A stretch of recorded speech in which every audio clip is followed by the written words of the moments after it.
From the land of lakes, this is 10,000 Takes. Brought to you by Minnesota Score Radio. Wally and Eric back for yet another week as we slice and dice the always busy, always topical, super saturated Minnesota sports scene. Well, Wally, the NBA and NHL have been put to bed, but not really. Basketball and hockey taking a page from the NFL playbook, trying to stay in the news cycle as much as possible. And I would say both the NBA and the NHL are doing that. Now, let's start with the association, specifically the Minnesota Timberwolves. So goodbye to Nickeil Alexander-Walker, a sign and trade. He goes to Atlanta. He wins the NBA lottery. He's going to get paid. But I want to say, Nickeil, thanks for the memories. You were a key piece to a puzzle of a team that went back-to-back years. And he was a throw-in, too. Let's not forget that. Yeah. I mean, Michael Conley was the heart of that trade when we unloaded D'Angelo Russell, which, by the way, just unloading D'Angelo Russell was a plus. Well, they didn't need to get anything in return. Addition by subtraction. Addition by subtraction. And D'Angelo's an Ohio State guy, so your dislike for him must be real because you're a Buckeye. Well, and he is now a Dallas Maverick, believe it or not. So he's over there with Cooper Flagg and Kyrie and AD. They actually might have a decent team if they can keep him out of the lineup. Cooper Flagg's for real and the other guys can stay on the floor, watch out.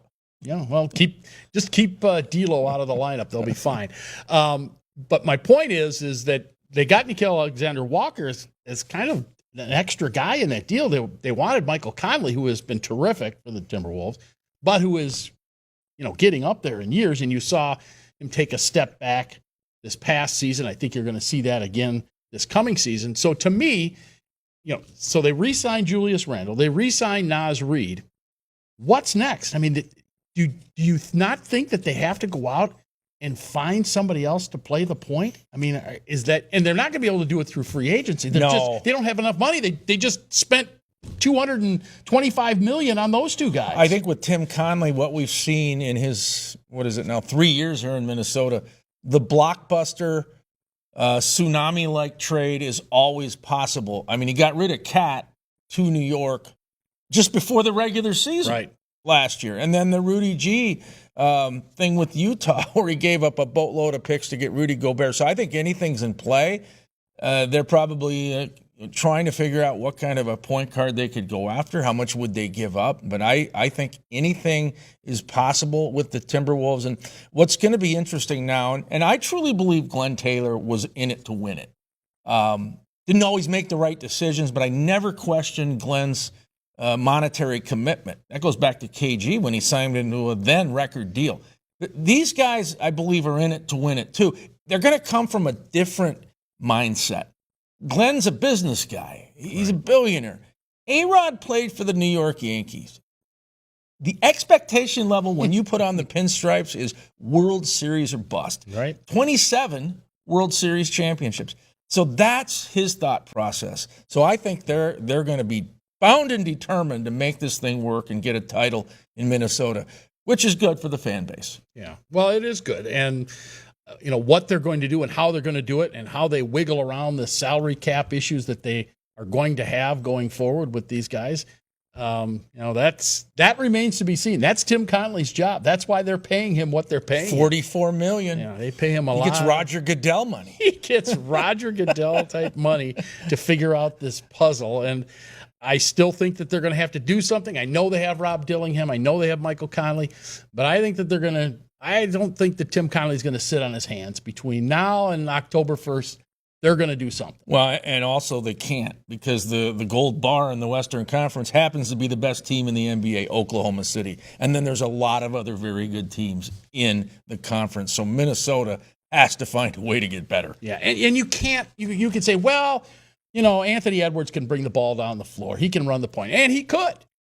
But you don't want him to have to do that every single time down. You really have to get somebody Not when else. you expect him to get back on the defensive side of the floor and perhaps guard the best player on the other team. You don't put too much on Ant. Yeah, don't run him into the ground. Okay, we probably should talk some Twins. And I said to you before we started the show, I said kind of rinse and repeat. I mean, they're just, I don't know, man. I think that right now they are looking at wild card or nothing, and they're going to have to get these guys back. Royce Lewis is going to have to stay on the field. They're going to have to get Pablo Lopez back late in the season or whatever, and they're going to have to start getting something out of that starting pitching staff that they weren't expecting to get. Yeah, no doubt. Pablo goes down. That's a huge loss, but that's 1/5 of your starting rotation. So that's only once every 5 days is he not on the field or the mound for the Minnesota Twins. So other guys have to step up. I mean, you have to raise your game. Joe Ryan, I think, has done that. Simeon Woods Richardson has on occasion, and there have been other starts where he's gotten battered. So if he can get more consistent. But everybody has to elevate their level of play because it's a wild card scrum. And right now, they're near the bottom of the pack. All of a sudden, Toronto's in the mix, Tampa Bay. It might even be the Yankees being a wild card if Tampa Bay wins the AL East. Cleveland's going to stick around probably. Seattle's in the mix, the LA Angels. I mean, my goodness, the Houston Astros look like they're going to win the AL West again. I never count out the Astros. Yeah. Never. No, hard to argue with that. All right, stick with us. We're going to talk some soccer coming up next. Indoor, outdoor, grass, fake grass. That's coming. All right, we are 10K Takes, your Nickel Alexander Walker ticket.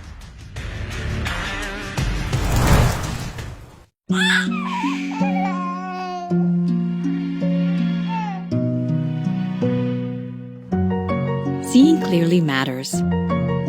Being seen matters more. Nobody cares for eyes more than Pearl. I'm strolling in historic downtown Lakeville, which is the heart of Panaprog activities. Panaprog is short for Panorama of Progress, and this festival has been going on since 1967. Over 65 events spanning over a week. You'll need to stay more than a night to get your fill of fun.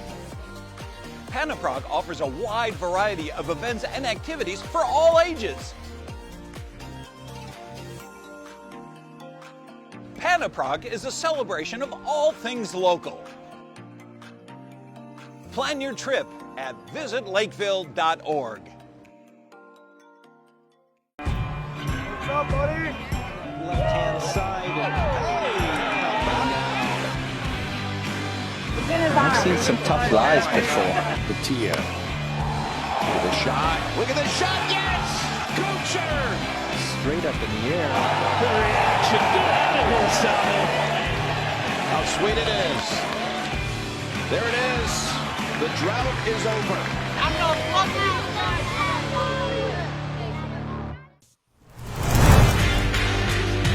Welcome back, 10,000 Takes, and we're going to talk some soccer now. Tony Sanneh is going to join us here momentarily, and lots to talk about. The Aurora on a roll. Our MLS squad's doing well. We had an international competition here, so let's bring Tony on now. Tony, let's start with the Aurora, if you will. They have not lost a regular season match now, ever, in 3 or 4 years that they've been around. Give me your perspective on what this women's team has been able to do and what it means for soccer in Minnesota, especially on the girls' side. Well, I mean, just anytime a team has a history of winning, they're building a culture that, of excellence. So you got to give them credit for that. Obviously, they've done a great job of creating a great fan experience. I invested in trying to support the team as well. Because I like what they're doing, and investing in the growth of the women's game, I think, is important for all of us.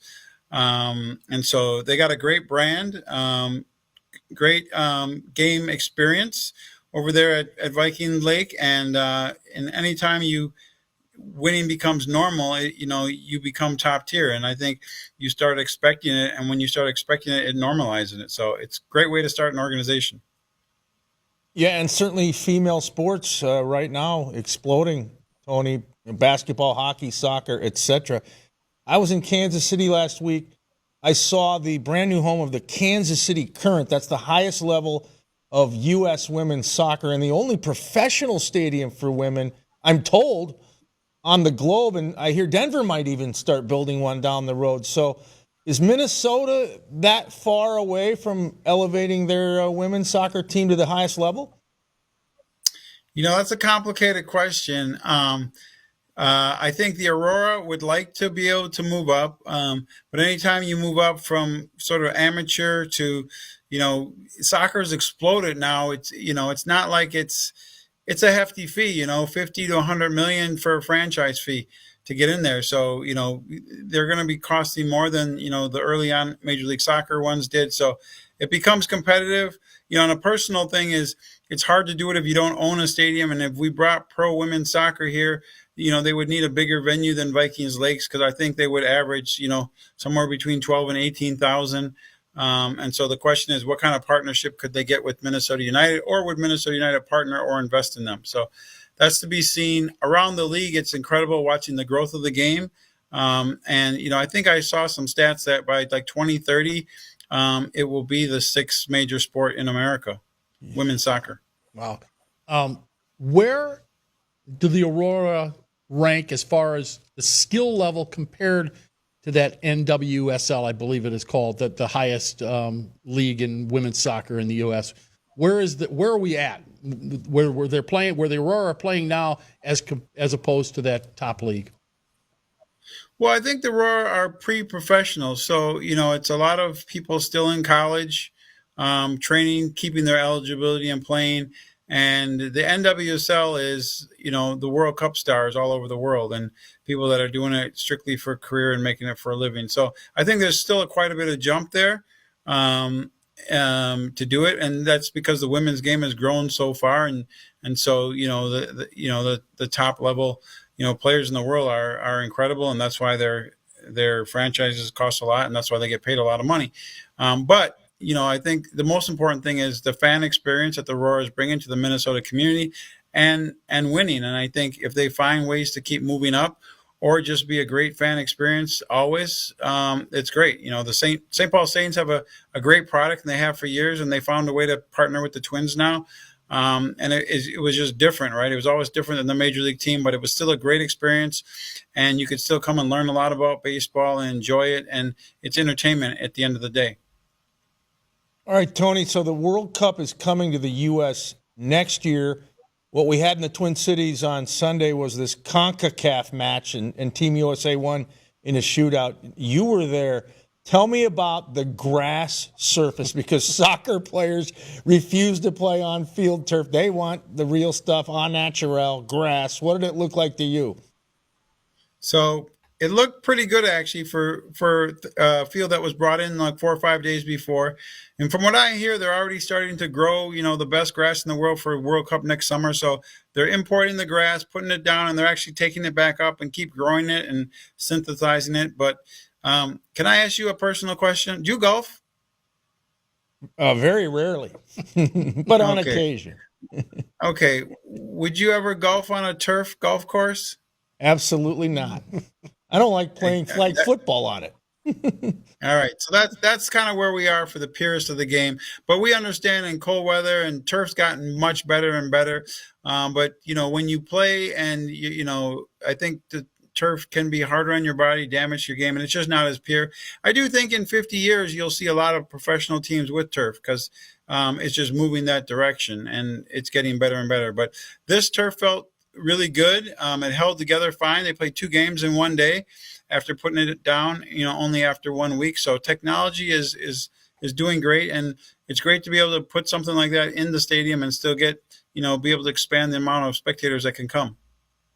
So the U.S. men's team won their match in a shootout, and so they advance now to the semifinals of that tournament. Explain again to me why the women are so far ahead of the men on the international basis. What's going on? Why can't the men catch up in the U.S.?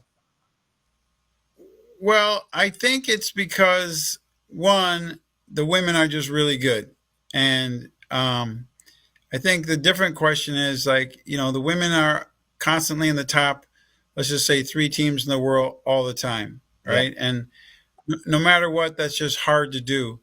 I think it's starting to change, and you look at our, the NBA basketball, how many players are coming, from other countries now. Our soccer team is in the top 20, and in soccer, there is no country that truly, truly dominant There's countries that stay in the top 5 or 6, right? The Brazils, the Argentinas, but even England as a national team doesn't stay up there and hasn't done well in the World Cup, over the last 25 years. So it's highly competitive. Technology, TV, athletes are playing all over the world. The men are in the top 20. I think for us, the next stage is to be, a top 8 team. And once you're there, like you're in the playoffs, anything can happen. So I blame less the men and just looking at, we have an incredible women's team. And, I think Title IX in this country really investing in sports at an early set the tone and gave us the jump maybe on the rest of the world. Tony, you played in that 2002 World Cup for Team USA. I know you've been to Super Bowls and you've been around the Olympics. Paint the picture. Is the World Cup the single biggest global spectacle? Does it dwarf the Super Bowl? Well, put it this way. I was on the bid committee for St. Paul, Minneapolis, for the Super Bowl. And we were trying to get our arms around it. So we're like, what can we expect? And police presence and everything. And they said, well, even if you're not playing in the playoffs of it and you're just in the first round, they said, think about having 5 Super Bowls in 17 days in your city. And then doing that in 8 other cities simultaneously around the country. And then how big it gets once you get smaller from 32 teams to 16 to 8 to 4. And that buzz going all the way to it. So, yeah, it's huge. And typically there's only one game being played at any one time, so everyone in the world that plays soccer is watching just one game. I want to ask you about Minnesota United before we let you go. Your thoughts on where they are right now. Obviously, they've exceeded their expectations from a year ago. They've gotten better. Why are they where they are? And do you think that they are a sincere challenger for the championship? Yeah, I think the team has moved from being an expansion team to being a competitive team. And now they're like a real playoff team. And once you're in the playoff, anything can happen. They got a coach. I think he changed the culture. And you see constant improvement, and it takes time, but they keep taking steps forward, and people don't like to play them. And got a good home field situation here. So some good players, great goalkeeper, some leadership there, and you're really starting to build a core. So, and then they're making some investments. So I think, they have a chance to win it all, not a favorite, but definitely a playoff team.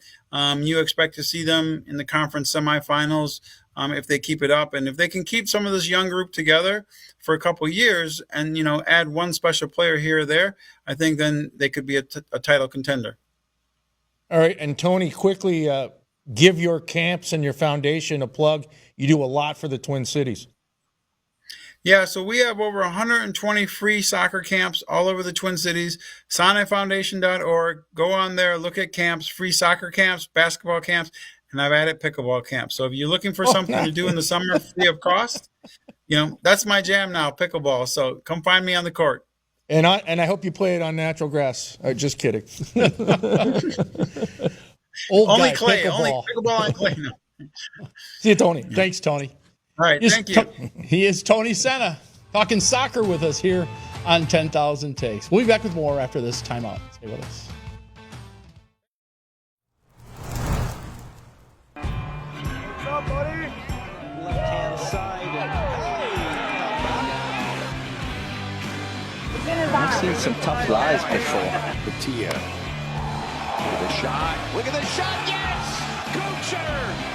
Straight up in the air. The reaction. Get out of here, Sanneh. How sweet it is. There it is. The drought is over.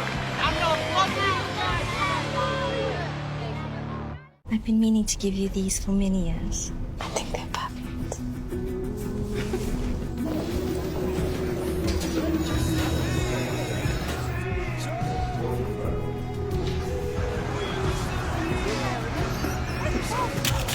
Maya? Oh, I love your earring. Why didn't you try these? It isn't just about vision. It's about care. Nobody cares for eyes more than Pearl. I'm strolling in historic downtown Lakeville, which is the heart of Pennaprog activities. Panaprog is short for Panorama of Progress, and this festival has been going on since 1967. Over 65 events spanning over a week. You'll need to stay more than a night to get your fill of fun. Panaprog offers a wide variety of events and activities for all ages. Panaprog is a celebration of all things local. Plan your trip at visitlakeville.org.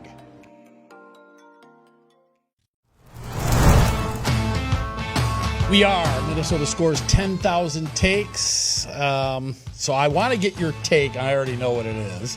I want to get your take, though, on this name change of your favorite hockey building in America. There it is. Grand Casino Arena. So it is, as of September 3rd, it's no longer the XL Energy Center. And as I have told you time and time again, I'm going to start calling it the XX, right? Yeah, fair enough. Took me a while to grasp your concept, but I like it. That works. You're warmed up. You warmed up to it? Yeah. Okay. I'm going with the big slot machine. The big and slot I'm wondering machine. if you go into the concourse, is there going to be slot machines, and can you play the one-arm bandage? And to me, it's all kidding aside. Yes. Boy, professional sports, major college sports, they have jumped into bed with gamblers No doubt. and casinos. And it was only about 10 years ago when this was a taboo. And I think we're close to some sort of a major gambling scandal breaking out. There's too much temptation. Malik Beasley's being investigated. More the hot former water. Timberwolves player, yeah. So, and the irony is, And this is gambling related, not gun related, right? No, no. That was last time. and it's not Scottie Pippen trying to run him down for dating his ex-wife. Okay. But there's not even legalized gambling in Minnesota.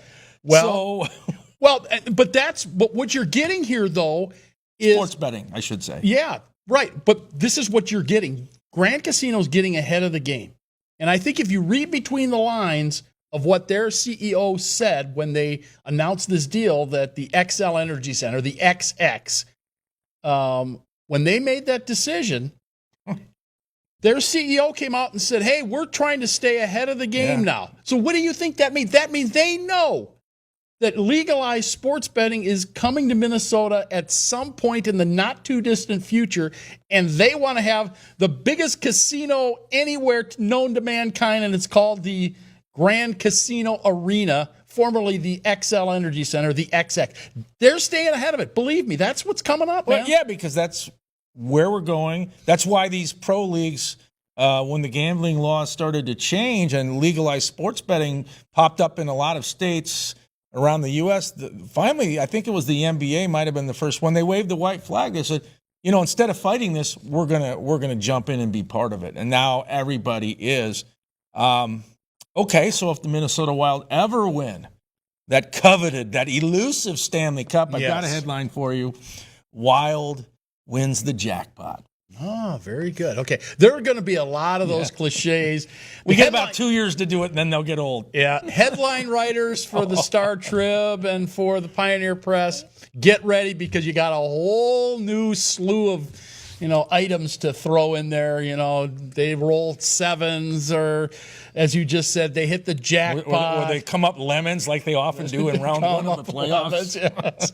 Yeah, lots of that. So get ready for that. All right, before we move on, because we still have to do takes of the day, quickly, any thoughts on the Wild's movements here? They pick up Tarasenko. They let Freddie Gaudreau go. Any thoughts there? Well, they're not one of the more active teams in this NHL free agency frenzy. I use that with air quotes. Even though they have money.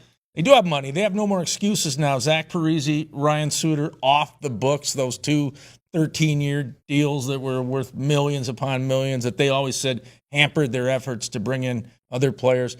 Vladimir Tarasenko, the good news, he's only 33. He had a lot of success in St. Louis, some in Florida. Not so much in Detroit with the Red Wings last season. They basically let him go to shed some money. He's worth $4.5 million. So maybe playing with Kirill, they're both from Russia, maybe that will motivate Vladimir Tarasenko. Okay, they can turn the page. All right, we're going to turn the page. Takes of the day on deck. Stay with us. We are 10,000 takes.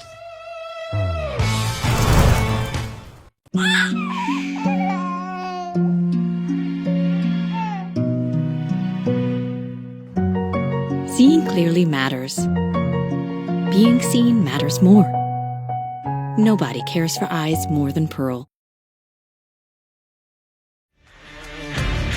Wally and Eric from 10,000 Takes here in the land of lakes. And if you want sports of all sorts, check us out. We cover all the bases, all the teams in the great state of Minnesota. Vikings, Twins, Wild, Gophers, Timberwolves, Loons, you name it, we do it. Late night Saturday night on Fox 9 Plus and on the Fox local app.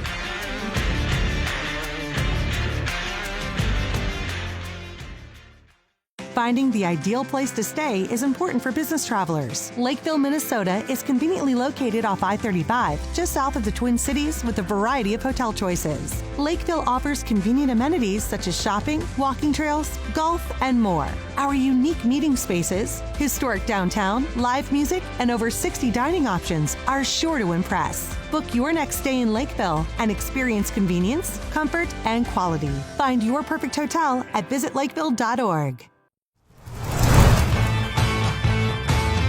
10K Takes on television as we wrap up yet another episode, a holiday edition. Happy July 4th weekend to everybody in the Twin Ports and the Twin Cities, up and down the busy I-35 corridor. Okay, what's your mood?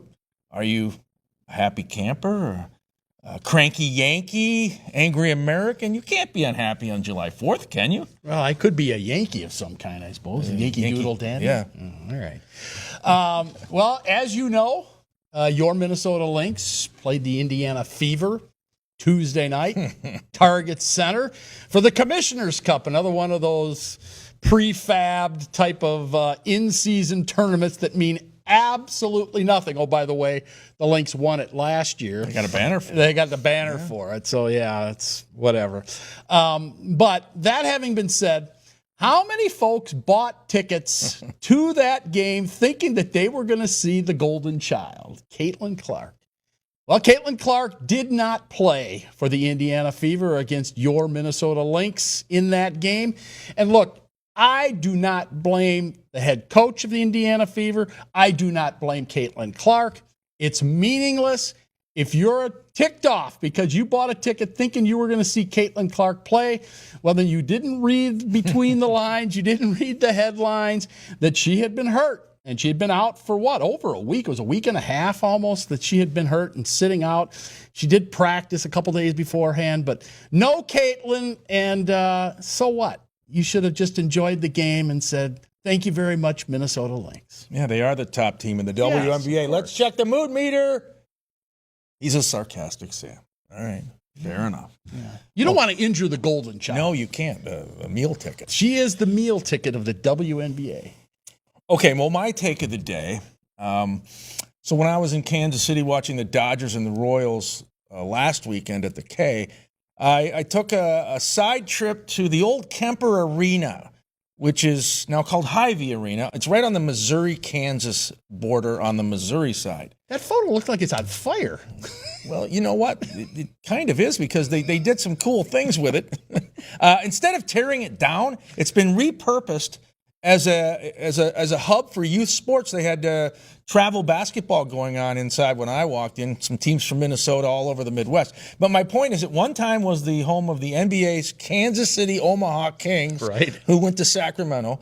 One time home of the Kansas City Scouts, who later became the Colorado Rockies in hockey, and then they became the New Jersey Devils. It hosted the Republican National Convention. It's on the National Register of Historic Places. Where I'm going with this is we don't have to tear down every old stadium or arena. You can repurpose and let these kids play in it. And believe me, Hy-Vee Arena, if you were a youngster last weekend from the Twin Cities, and many were down there, kind of cool to play in an old NBA building. Not bad. All right, we got to go. Happy 4th of July. We're 10K Takes your sports ticket.